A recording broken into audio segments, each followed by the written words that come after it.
এখন কি চাইছেন? এই যে বোমাবাজি, আপনাদের মিছিলের উপরে হামলা, কি বলবেন? আমাদের প্রশাসনের উপরে আস্থা আছে, আমাদের প্রশাসন দেখবে, আমাদের প্রশাসনের উপরে ভরসা আছে, আমাদের সাথ দেবে প্রশাসন। এটা কোন এলাকা দাদা?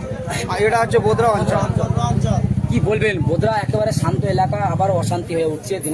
আমাদের ছেলেরা ছোট ভাইজানের নির্দেশে আমরা নিয়ম শৃঙ্খলা মেনে আইনের আস্থা রেখে আমরা চলছি। আমরা নিয়ম শৃঙ্খলা ভাঙবো না, আমরা উত্তেজিত হব না। এই কড়া হারমাত টিএমসির এরা পয়সা খাবিয়ে উত্তেজিত করেছে। এদের মানে আমাদের কিভাবে বিভ্রান্ত হয়, আমরা পঞ্চায়েতটা যেভাবে গঠন না করতে পারে এই চেষ্টা চালিয়েছে। এরা পারবে না। আমাদের জনতা আমাদের পাশে আছে, জনগণ আমাদের পাশে আছে। আমরা পঞ্চায়েত গঠন করে। পঞ্চায়েত কি দখল নিলেন? হ্যাঁ, আমরা পঞ্চায়েত গঠন করেছি।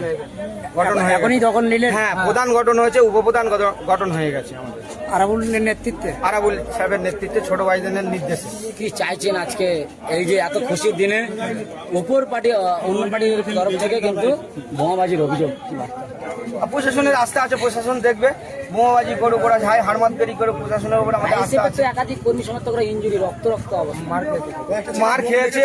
আমাদের নিশ্চিতভাবে আমরা প্রশাসনের বলেছি, প্রশাসন বলেছে আমরা এর ব্যবস্থা নেবো। আইনি সাহায্য আমরা চেয়েছি। আইন